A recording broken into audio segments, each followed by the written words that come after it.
Well, good evening. It is Friday, November 7th, 2025, and this is a third in a series about living in Amsterdam from 1999 till 2002. I lived in an apartment above a coffee shop, a green coffee shop. There's brown coffee shops which serve just coffee, and green coffee shops that serve coffee and cannabis. I was about 2 or 3 blocks from the red light district, which is the central part of Amsterdam. And now you might learn something about prostitution and how they deal with it in Amsterdam.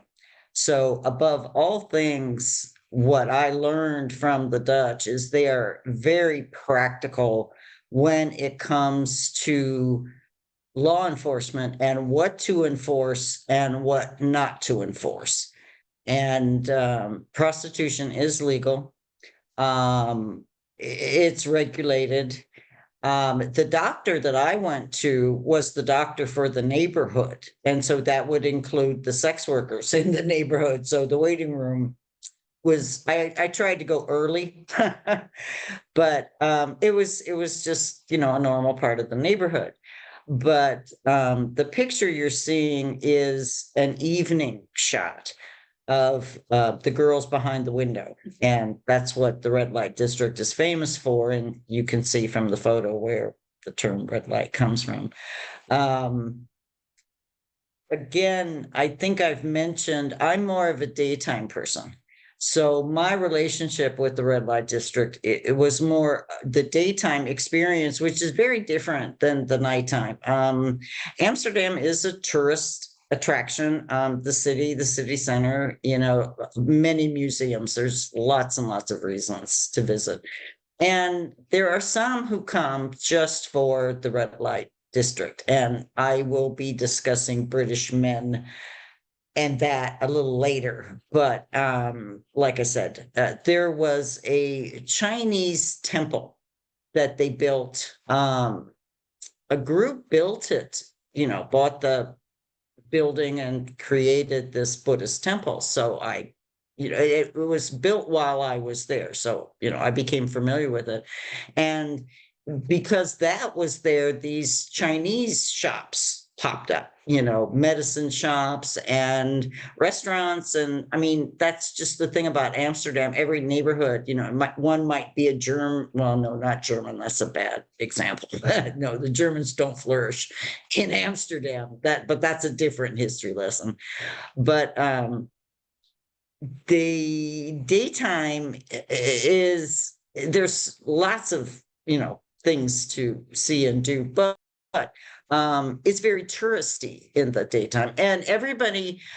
You meant I'm talking about walking around a lot. It's because the streets in Amsterdam, like many European cities, were built. I mean, the buildings next to the street were built in the 15th, 16th, 17th century. So the roads are really narrow. So driving is a pain in the butt. You park your car and that's expensive, but you get around on foot. But the Dutch, everything is on bicycle.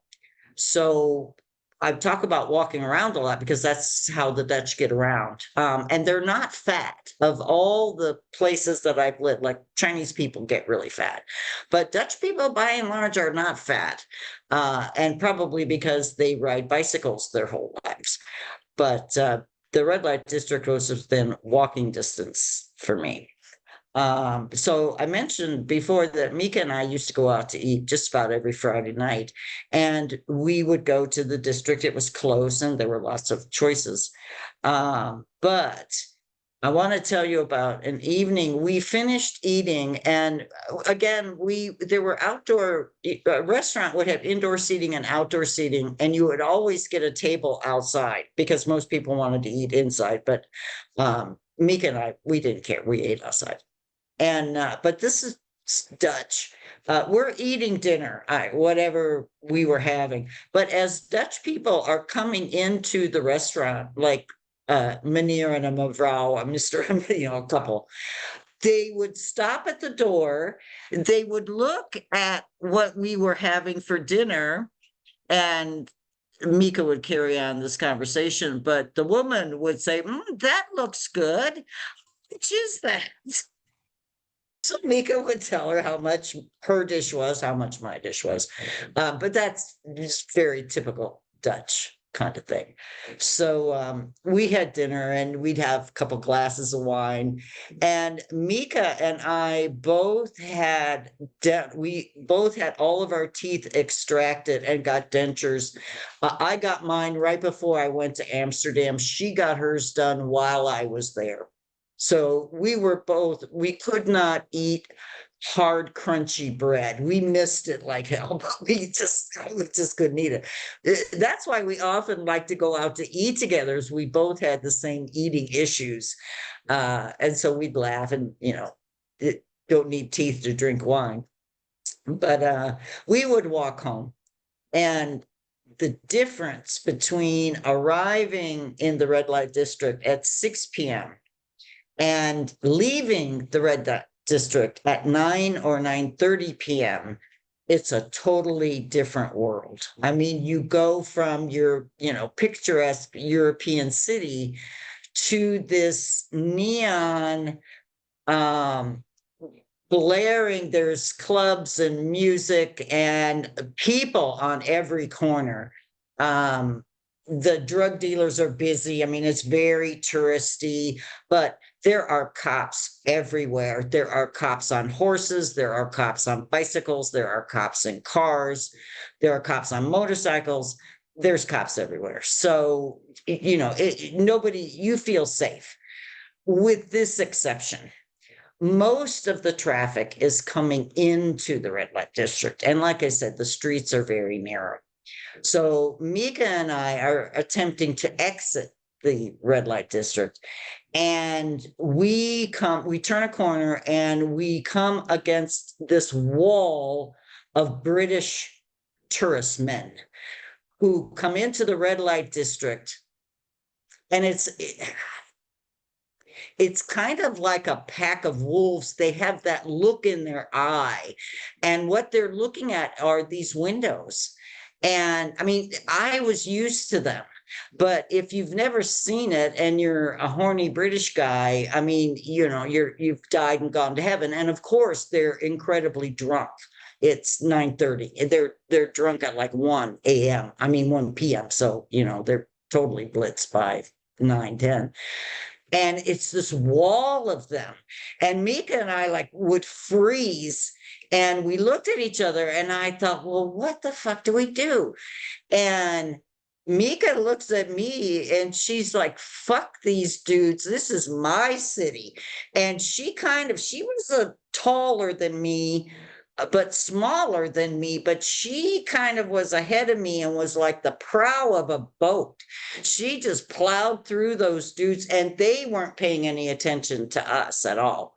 So, we're plowing through these horny British men to get to the main street where I lived.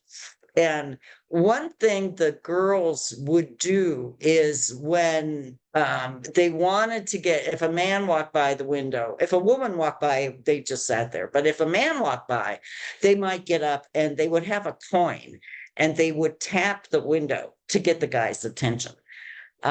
So I noticed that. But, excuse me. But like the next morning, I would be going to the Chinese medicine shop. There was an acupuncturist there that I had a stiff neck, and she would fix me up. And so I'd walk by these windows in the morning or early, before noon, and there would be girls behind the window, but they're not the girls that are there at night. These all look young, like 16 maybe. I don't know. I didn't really know what I was looking at the time, because I would ask questions, but at that time I really wasn't sure. But this is sex trafficking, in my opinion, because these girls were not dressed the way they are at night. You can see by the picture the way they're dressed at night. They would have on like a normal shirt and a pair of shorts. like they just got off the boat because they didn't look out the window. They looked at their shoes. They didn't look very well kept. And I remember seeing that and feeling sad and wondering what's up with that. And the answer, I think, clearly is sex trafficking. Now, some of these, you see these women behind the window, some of these women own that window. They own, they've worked that place and they buy it, rent it, I should say. So you can go to a broth. I mean, these windows, there's different doors to go in, but some of them are brothels and some of them are independents. Like I said, Amsterdam does regulate it, but there's your choice, whatever you want. But the daytime is a totally different experience.